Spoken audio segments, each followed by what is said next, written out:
Let's bring in our very good friend. Well, my friend, not so much Don's. That's Mike Breen. Why do you say that? Because I've known him for over 30 years, and you barely know him. I know everything about him. Barely is not the way to describe our relationship. I mean, are we friends? He's one of my best friends I understand. in life. Now, I can't keep up with that, but I always consider Mike Breen a friend. He helped me in my career. I work with him at the other radio station. We're more than just casual hello people. But if that's how he feels about me, I can't change that. Mike, you want to referee this? This is how you guys are going to start this today? Yeah. What do you think? Oh my goodness! Put me back on hold. Finish it up. And let me know when you're done. We're done. You know what? Sometimes he doesn't want to have fun. He only wants to have fun on his terms. Do you consider me a friend? That's the question. now he's attacking me. First he attacks you, Don. Now he's attacking me. He's an attack dog. Well, is it okay if I consider you a friend? Don, we've been friends a long time. 96. That's great. 81. All right, 79. Well, I can't compete with that. 79. 79. 80? Yeah. What's the difference? Well, that's 34 years. The first year was rough. We're old. Are you nervous tonight for your Rangers? Or confident? No, I'm not nervous. I'm confident. And I'm confident because even if, they didn't win tonight, I'm confident they can win on the road. Wow. Interesting. I don't know if I agree with him, but very interesting. A lot of people, Mike, today are really giving LeBron a hard time for passing the ball. I mean, Jordan passed the ball. Paxson, Kerr, they hit big shots and won games. One won a championship. Do you have a problem with LeBron passing the ball there? Not at all. Not in the least. I can understand people bringing it up to discuss it, but to say you have a problem, it's a great open look.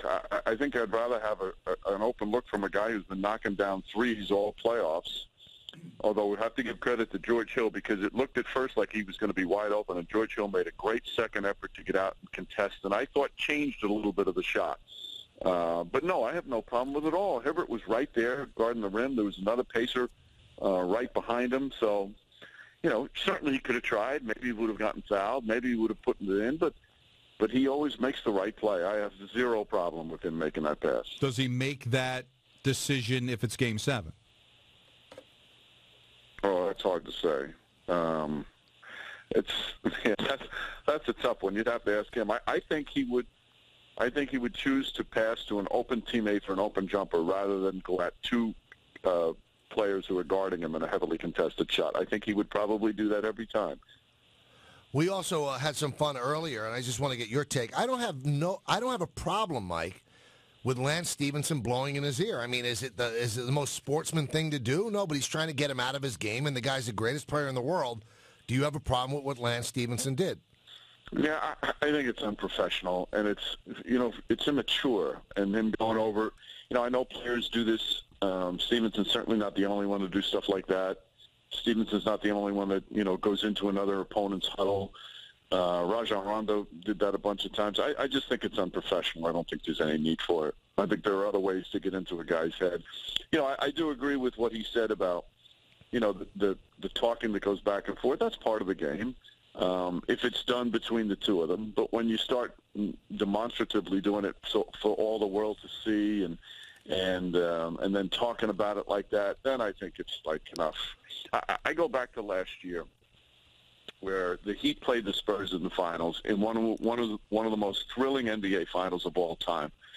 There wasn't one technical foul called in those 7 games. There was such respect for the opponent and such sportsmanship, yet they wanted to beat each other's brains in. It was the way it should be, and I know I'm old-fashioned on stuff like that, but I think you can still accomplish what you want to accomplish. I think you still can be as competitive as always without having to resort to that stuff. That's cool that you disagree with us. Everybody's got the opinion, but do you think the league should do something about it, or is that just something you have to live with? No. That's not a fine or anything like that. Absolutely not. Now, if he was, if a player got into, not just Stevenson, anybody, was constantly going into another team's huddle where it was causing a problem, then the officials could either call a delay of game or call a technical and take it from there. But no fine or anything like that. Well, I think Vogel said today that Jason Kidd always used to come into huddles. So, if somebody like Jason Kidd, who's considered, top of the line in terms of a professional, has become a coach, if he did it. Stevenson, I think, is looked at in a very strange way. He's kind of like goofy, and I think he gets on people's nerves. It's almost Rodman-like. Yeah, and quite honestly, his teammates are a little tired of it. They take the good and the bad together, but it's starting to bother them a little bit too. And I think that's when you have to start looking at it if you're the player. Maybe it helps you give an edge, but overall, if your teammates frown upon it, if your coaching staff's not thrilled with it, maybe you need to think twice. Of the 4 teams left, which team do you think is the odds-on favorite to win the championship? To me, nobody's odds-on favorite right now. I mean, you have 4 really good teams, and Indiana again showed what they're capable of. They still don't have the consistency, but they showed. And boy, in the Western Conference, it's anybody's game. Those 2 teams are so evenly matched, and so are the Pacers when they play the Heat when they play at that level. They're just so unpredictable. You don't know if they're going to lose by 20 in Game 6, or they're going to pull the upset on the road and force a Game 7. It's as unpredictable a team as I can ever remember in terms of an elite team. We had Jeff Van Gundy on yesterday, Mike, and he said one of the nicest things about you that he's ever said. He always kind of pokes fun, but he said the nicest thing about you, and I think you should hear it. I don't want to hear it because then I'm going to feel obligated to compliment him back, and this is not going to. It's not a good thing to start. But he completely obliterates you all the time. I think you should hear what he said. He said, so that means there has to be an ulterior motive. There's something up his sleeve. I think he said it from the bottom of his little heart. I don't want to hear it. Well, you know what? I'm going to text it to you. You will find out what he said. So you could either be now, or I'm going to text it to you. You're going to look at your phone. No, quite honestly, Michael, I've already been told because of your many listeners. I've had a number of people tell me what he said. Isn't that nice? It's very nice. For those that didn't listen to Jeff, he said that Mike was going to go to the Hall of Fame one day. So he's the Magic Johnson of that booth with 3 men. That's beautiful. Yeah, that is great. It's true. You get to handle the ball the most. He did also say that you put your notes in front of his face when you think he's talking too much. Is that true? See, now that's obviously not true. That's a lie. So who knows if he's telling the truth about the other thing? The entire thing could have been a lie. So now I don't even know how to take either of the comments. Yeah, I could see your dilemma. Now, I also asked him something he wouldn't answer. He always used to say, "I'll never answer if a job is occupied by somebody else. It's not fair." So then I asked him right at the end of our interview, "Have you spoken to Phil Jackson yet?" I don't think I have to tell you that. Do you think he's spoken to Phil Jackson? Or maybe you know, and I'm putting you on the spot. No, I really don't know, and I really don't ask him that stuff because I don't want to put him in an uncomfortable situation. And if we ever have to discuss something on the air, I don't want to have the inside information where I can't do it. So I try and stay away from it. I don't know if he's spoken to him. Wouldn't it be a great pay-per-view thing if he and Mark Jackson fought for the right to be the Knicks coach? Well, I've said this several times already. I think I should be the head coach, and they should be my assistant. Oh, that would be so cool. Yeah, nobody talks about you possibly being a candidate. And then there you go. Walt Frazier said he would like to be an assistant, too. That would be some group.